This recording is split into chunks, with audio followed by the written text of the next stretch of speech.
Mr. Liang Eng-hua.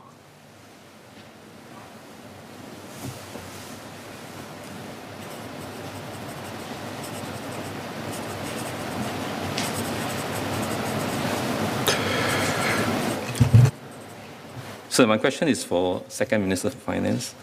Yes, we know that it's never a good time to raise taxes. Indeed, the government has been helping Singaporeans to help mitigate the cost of living with the various support measures. But given the series of cost increase that we have seen in recent months, and with perhaps more to come, and that we are still in this pandemic fighting mode, would the government consider delaying the GST increases so as to avoid adding on to the inflationary pressure?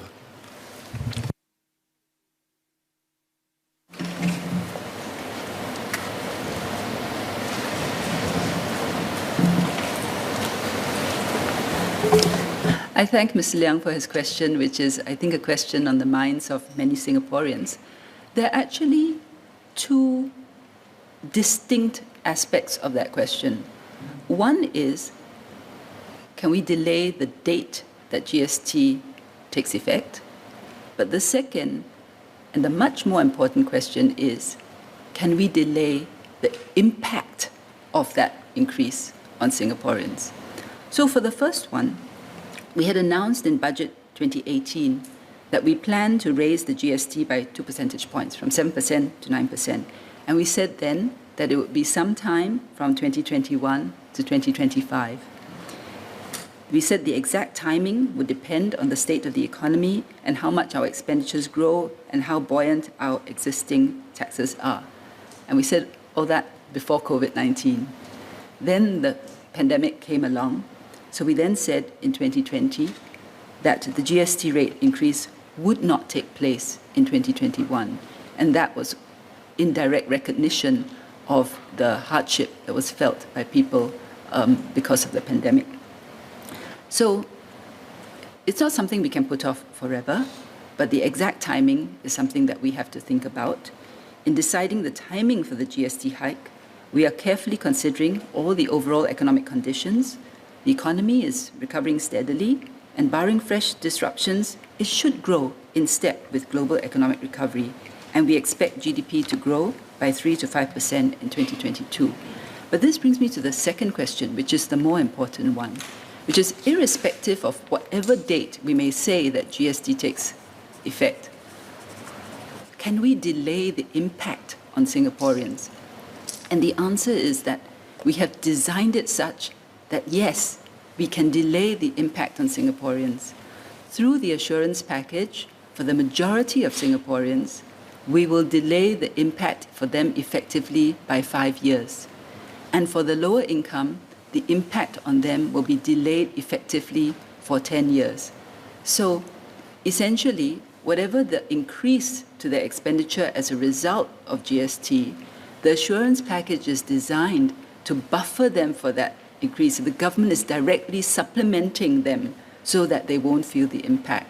So I just hope that members will bear this in mind.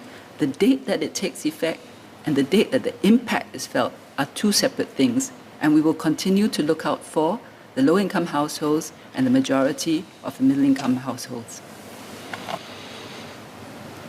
Mr. Ang Wei Neng.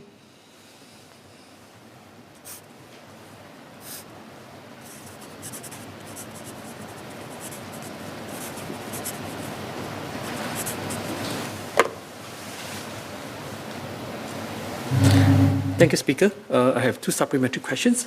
First question is that for Minister of State, what are the causes of the supply chain disruptions that affect Singapore particularly? Because somewhere happening in the rest of the world may not affect us. And MPOS has said that these disruptions may be temporary, and would she foresee that this disruption will ease maybe in next 1 to 3 months, or it will be longer than 3 months? Second question is that we noted that there are some cost increases that we have to have for some of the service provided government.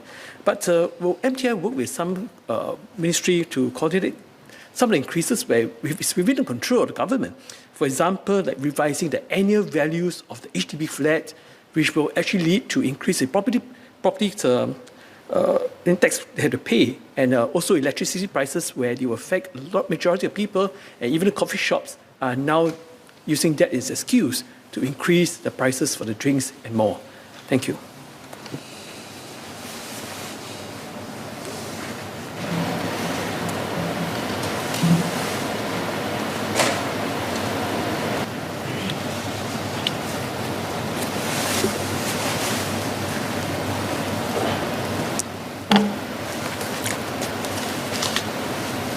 I want to thank the member, Mr. Ang Wei Neng, for his two supplementary questions. Let me respond to the first one on the supply chain question. I thank him for the concern that he raised about the impact of the global supply chain disruptions on our SMEs, businesses, and then thereby affecting households and consumer. And we certainly understand that these disruptions have made it harder for businesses and households and consumer. And we all wish for things to get back to normal. However, earlier on in my speech, I also outlined the contributing factors. However, lockdowns, labor shortages, and transport bottlenecks around the world because of the pandemic have caused the disruption of production and also the delivery of goods. This has been exacerbated by the recent rebounding of demand of goods when the COVID-19 situation was improving in many countries.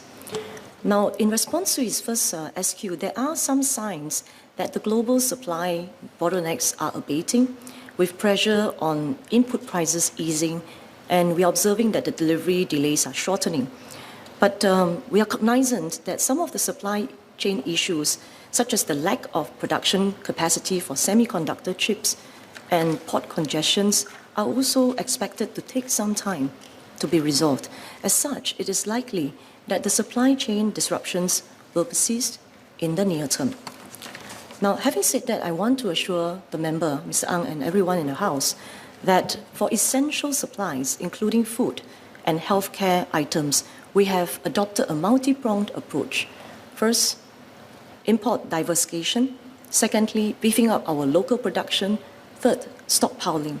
Now, these supply chain resilient efforts are also supported by Singapore's strong air and sea connectivity, as well as supply chain management and logistic capabilities, which will help to facilitate the efficient movement of goods. Now, for businesses, for industrial supplies, we have been working with our companies, with our SMEs, with our trade associations and industry associations to strengthen their BCP, business continuity plans, to better cope with possible supply chain disruptions. And to this end, MTI and ESG EDB, we stand committed to support our SMEs, our local companies. If they are facing cash flow issues arising from supply chain challenges, ESG will certainly continue to work with participating financial institutions to support them through the enterprise financing scheme. Now then to turn to the next question, he asked about charges, etc., and then he also asked a question about annual value. I believe Second Minister have also responded to another parliamentarian about the statutory fees and charges. Now I'll respond to his second SQ about, he was alluding to anti-profiteering. And let me assure him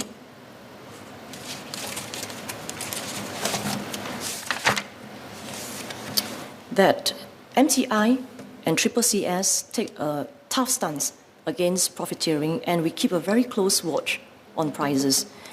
Specifically, MTI monitors the general price movements through DOS, Department of Statistics, the CPI survey, and when necessary, MTI also monitors the prices of specific goods.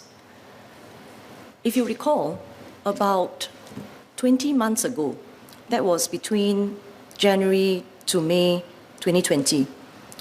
That was when there were surge and very, very high demand for masks. And during that period, MTI and CCCS, we all swung into action, monitored the prices of the mask on a weekly basis.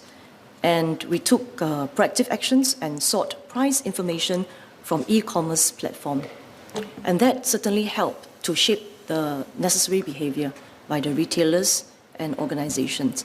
So I want to assure the member that the government is committed to ensuring that Singapore has a conducive and competitive business environment for companies to thrive, but at the same time, a wide range of choices for consumers. And by equipping the consumers with a price kaki app that I talked about, consumers will be able to make an informed choice with regards to purchase of goods and services. And earlier I mentioned our multi-pronged approach of import diversification, local production, and stockpiling. This is critical because import diversification will ensure that Singapore enjoys a continuous supply of goods at competitive prices, even if any one of the sources is being disrupted. So through this multi-pronged approach, this will help us to mitigate any supply shock-induced price fluctuations. And we will continue to work very closely with trade associations and local companies to strengthen their business continuity plans to better cope with possible supply chain disruptions. It's Jessica Tan.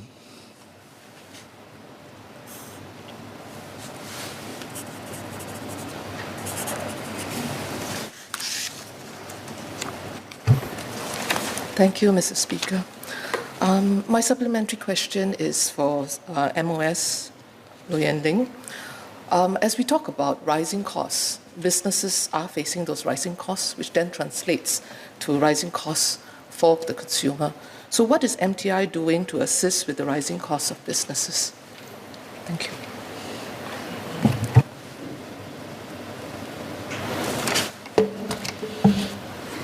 Mr. Speaker, sir, I want to thank the member, Ms. Jessica Tan, for her very important question, and want to assure her and everyone in the House that MTI, the government, and the various agencies monitors business costs closely, and I want to assure everyone in the House that support is at hand to support our businesses to mitigate cost pressures where needed. First, in the area of cash flow, which is very critical now, in the area of cash flow, government supports our businesses in need of additional loans to support their cash flow, and businesses can make use of TBL, temporary bridging loan, which provides additional working capital support of up to 3 million Sing dollars for enterprises. TBL is available for our businesses at 70% government risk share. And from April to December 2021, more than 6,000 enterprises have benefited from temporary bridging loan. And this amounted to 1.8 billion Sing dollars worth of loans being catalyzed. In addition, businesses that need funds for purposes like working capital, fixed assets, trade, projects, M&A, merger and acquisitions can look to ESG's Enterprise Financing Scheme for assistance. Second, the government also provides support to businesses in cost component, especially in the last 2 years, such as manpower costs and rental.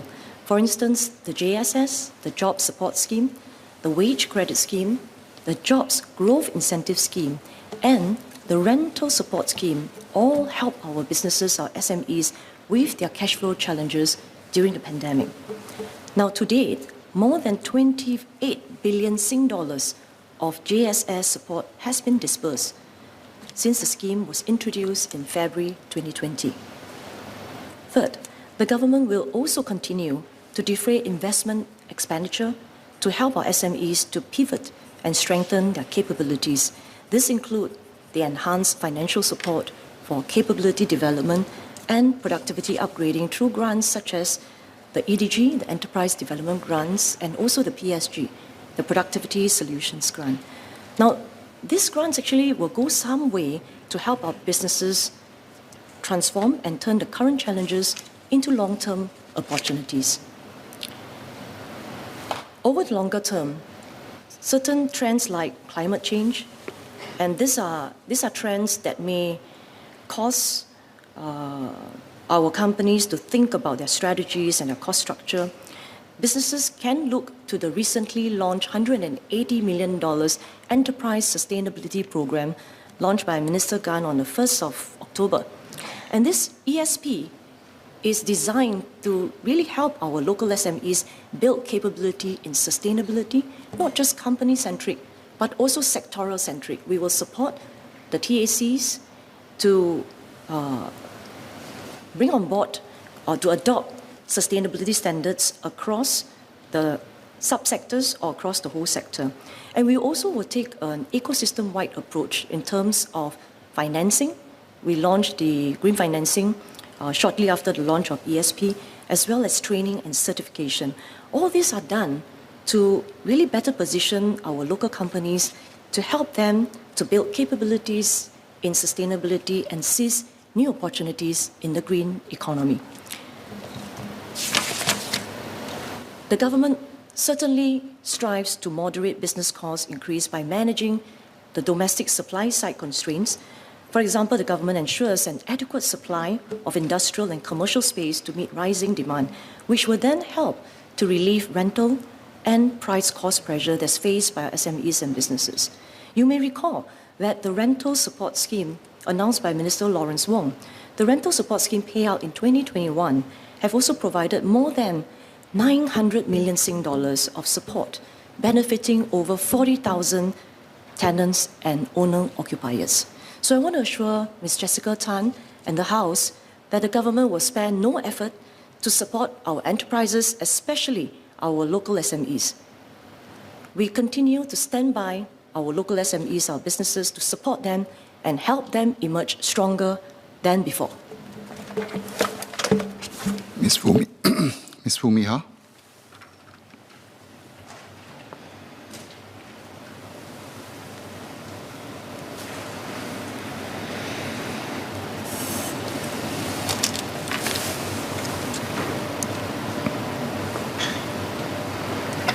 Thank you, Speaker. I have one supplementary question for the Second Minister of Finance. Sir, I acknowledge that there are wide-ranging government assistance schemes such as CDC vouchers, transport vouchers that was mentioned to help with the cost of living. But I would like to ask if the government can put in place structural measures to provide long-term support to help with cost of living instead of giving this one-off benefits every year. Thank you.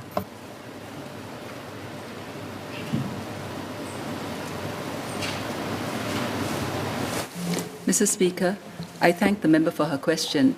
And actually, we already do that. We don't just give out one-off benefits. We have a lot in terms of structural support. And let me explain our approach to it. I mean, the first thing is directed at incomes and earning a living.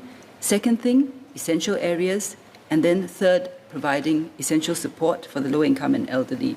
So on the first one, the most sustainable way that we can help Singaporeans with the cost of living is actually to help them have good incomes. And how do we help them to have good incomes? Is to ensure that they have good opportunities and good jobs. We've often heard that it is said, oh, you must not pursue growth for growth's sake. This government does not pursue growth for growth's sake. This government pursues growth because we want good jobs for people and we want them to have good incomes.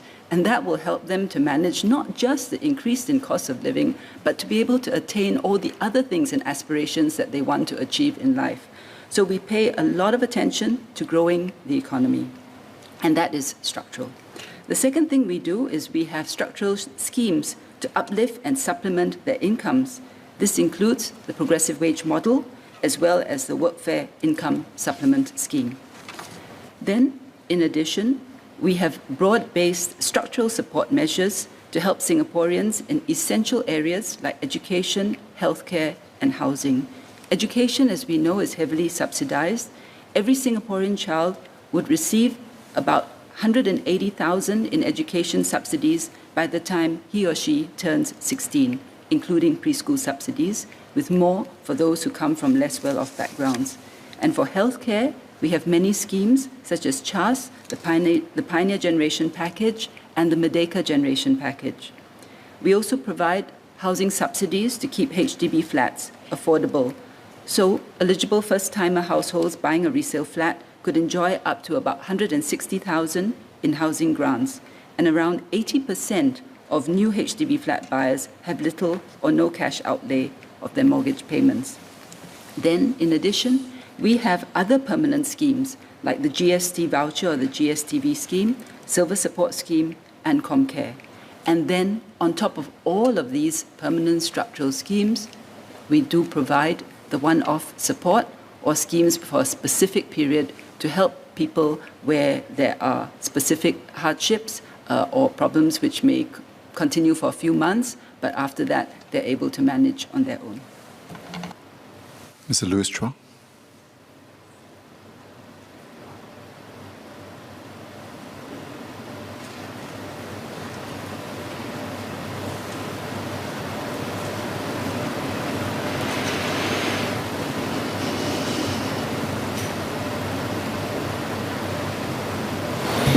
I thank the MOS and Second Minister for their response. I just got one supplementary question. I do recognize that inflation is a concern for everyone, and it is something that is reflected in the lived experiences of our residents.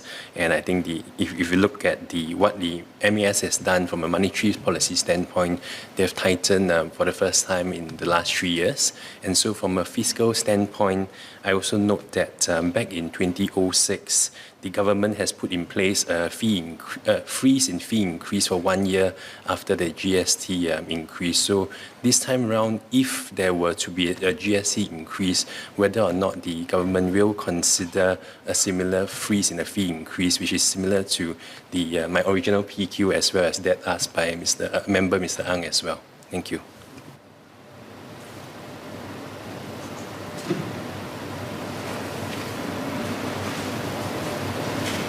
Mr. Speaker, the answer is I indicated in my original answer, which is that we will do our best, but we cannot defer fee increases forever. If and when we do have to have fee increases, we will do our best to ensure that Singaporeans are supported and buffered against such increases. Associate Professor James Lim.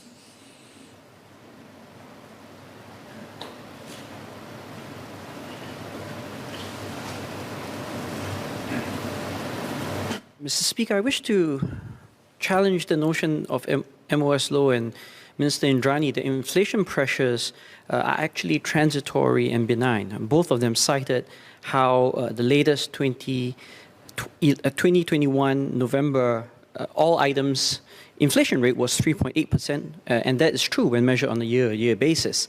If you look at all items annualized from the month-on-month basis, it is actually 6.2%. And even if we use the average from the past 3 months, it's even higher at 7%.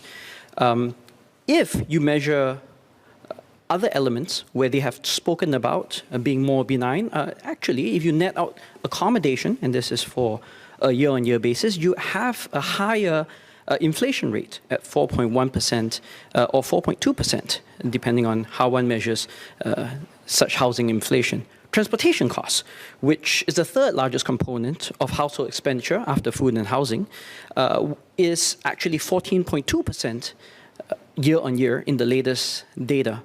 And even if you look at food, the second largest component of household expenditures, while it's true that it is relatively lower at 1.9%, over the past 3 months, they have actually increased 2.8% on an annualized basis and 3.7% over the past month.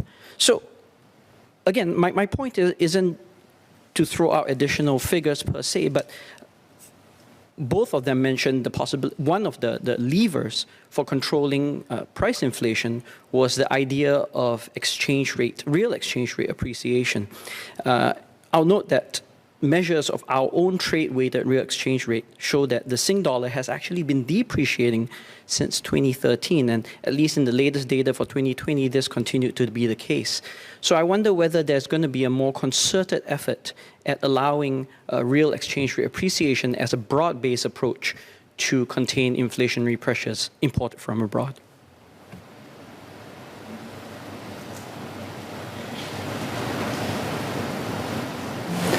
Mr. Speaker, I thank the member for a supplementary question. I think the short answer really is this. Neither Ms. Loh nor I suggested that everything is temporary. I think there's a recognition that there are real cost pressures and there have been increases. So some of it may be temporary, but whatever it is, we know that households are facing pressures, and therefore this government will do whatever it can to alleviate those pressures and the full impact of such cost increases on households and for individuals. Mr. Leon Pereira.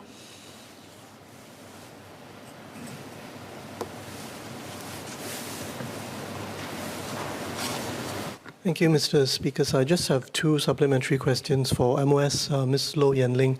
I think the core inflation rate is an average, and inflation, of course, affects different demographic groups differently. So I'm wondering if MTI is studying and will publish CPI indicators for different demographic groups. For example, parents with young children will have expenditures on diapers and milk powder, which other demographic groups will not. Elderly people living alone, empty nesters, will have certain healthcare expenditures that other groups will not. So is this being looked at? Because the inflation could be felt, very, very differently based on different demographic groups. And I had an exchange with the then Minister for MTI in 2018 in this House, and the indication given was that MTI was looking at publishing these kind of indicators, so I just wanted an update on that. Second question is, if I heard the MOS, Ms. Low, correctly, she said that the government's outlook is that inflation will pick up in the first half of 2022 this year, and then will ameliorate or go down a bit in the second half. Is this outlook assuming that there is a GST increase in the middle of the year, or is it assuming there is no GST increase? I just wanted to understand the assumption behind that expectation or that forecast. Thank you.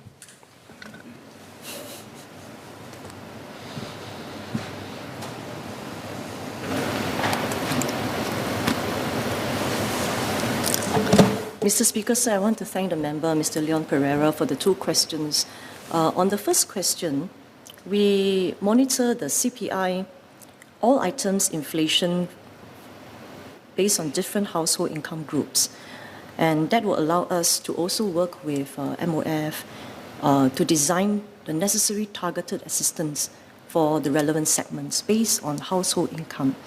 And if I could use this opportunity to share with the House, in 3Q21, the CPI all items inflation came in at 1.9% for the lowest 20% year-on-year, and 2.2% year-on-year for the middle 60%, and 3.0% year-on-year for the highest 20% income groups. And this leads me to my next point, and this shows that the households in the lowest 20% income group experience lower inflation compared to the other income groups.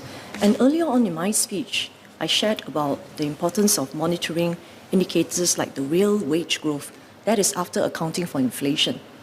And I also took the opportunity to specify that for the lower income, they see higher real wage growth last year, while we're still in the thick of COVID-19. In fact, I think Minister Lawrence and Minggang would say that we're still in the thick of COVID-19 pandemic. And for the lower income, the real wage growth was, I cited 4.6% for the year 2022.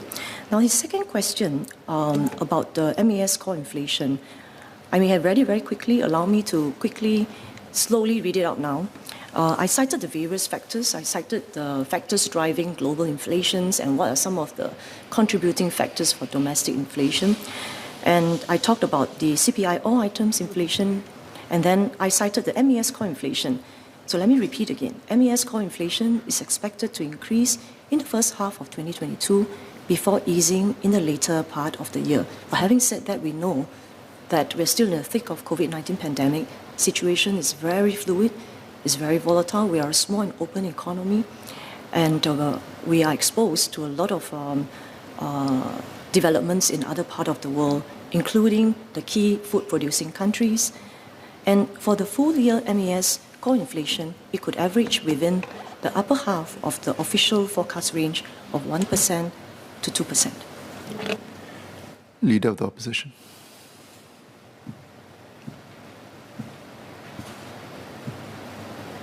Thank you, Mr. Speaker. Just two questions for the Minister of State, Ms. Low Yen Ling. I'd like to thank her for her reply, which essentially was almost in pari materia vis-à-vis the measures to mitigate increasing cost of living with Minister Chan Chun Sing's 2018 parliamentary reply. My two questions pertain to 2 points of departure arising from the supplementary questions that came up just now. One was a point that was made about anti-profiteering, and Minister of State suggested that government looked very closely, for example, at the price of masks that were going up.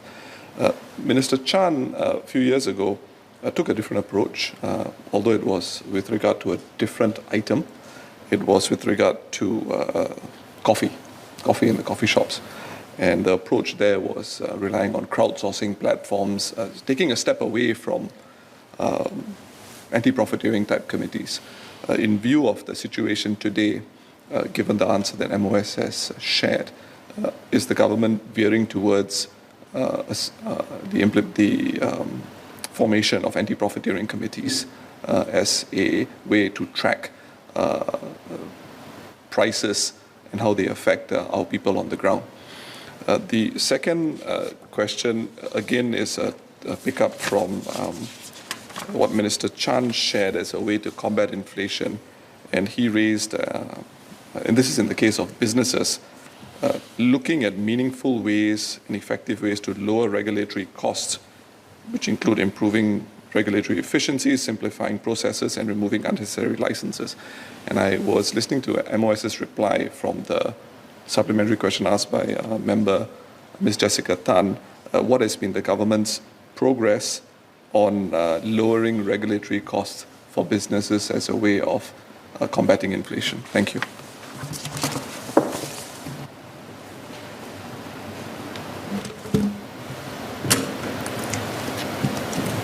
Mr. Speaker, sir, I want to thank the Leader of the Opposition, Mr. Singh, for his two questions.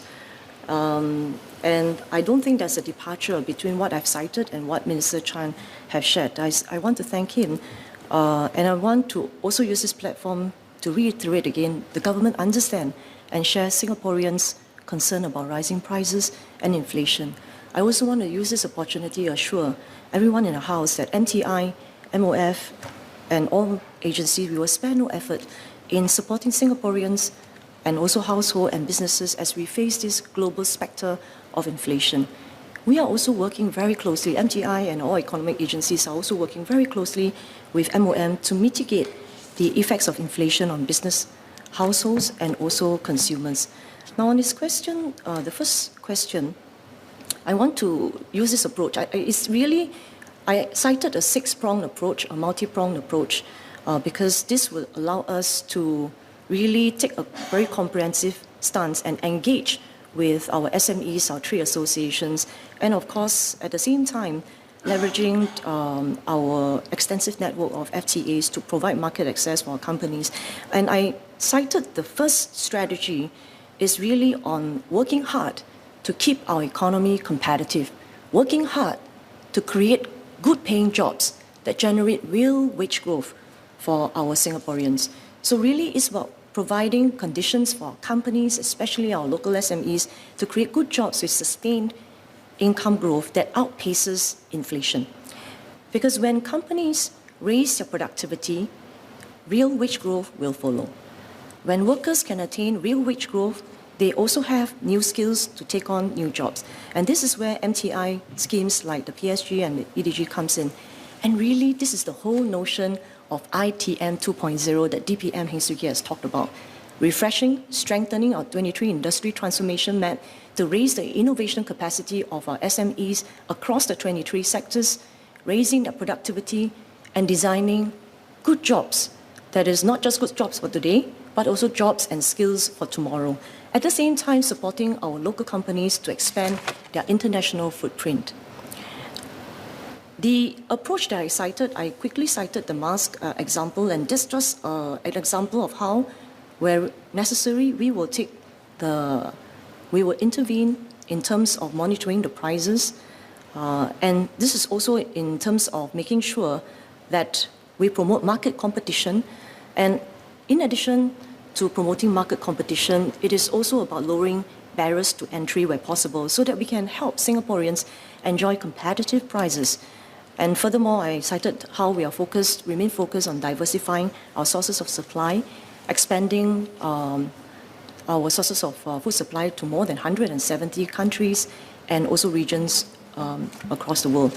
Then he asked about Ms. Jessica Tan's question, and I want to use this platform to reiterate again. MTI and all our economic agencies are working very hard, in particular in the last 2 years, to keep a lead on the business cost increase. And we do so by carefully managing our supply side constraints, our domestic supply side constraints. And in terms of prices, coming back to it, we will continue to monitor prices and inflation very closely. And we are prepared to adjust policies where necessary. And we understand the concerns of businesses and Singaporeans, and we will do whatever we can to mitigate the cost pressures that's being felt and the effects of inflation. Mrs. Sakyandi Supat.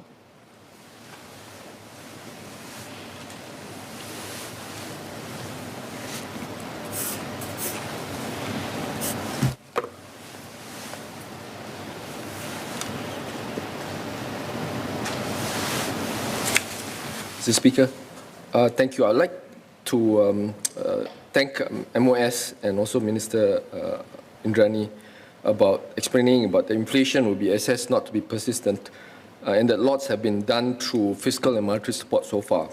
I have two supplementary questions. One is whether the government can assure Singaporeans that we can continue to monitor the situation and design targeted measures to help specific groups. That's my first SQ. Second is, we've been talking a lot about prices of essential items. An issue that I'm very concerned about is interest rates, which eventually would trickle down the cascade into prices eventually. Singapore is a price taker. We know that. We take in a lot of goods and imported goods abroad, but we're also a price taker for interest rates.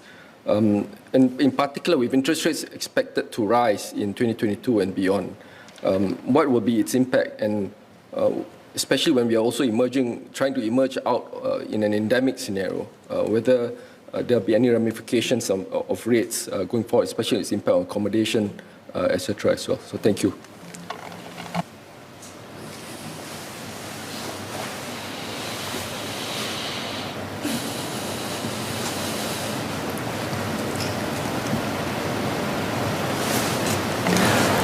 Mr. Speaker, on the question of whether we will continue to design targeted measures, the answer is yes. We're working hard on that for Budget 2022. We've been taking feedback. We're looking to see what we can do to support households, and that is something that members can look towards in Budget 2022.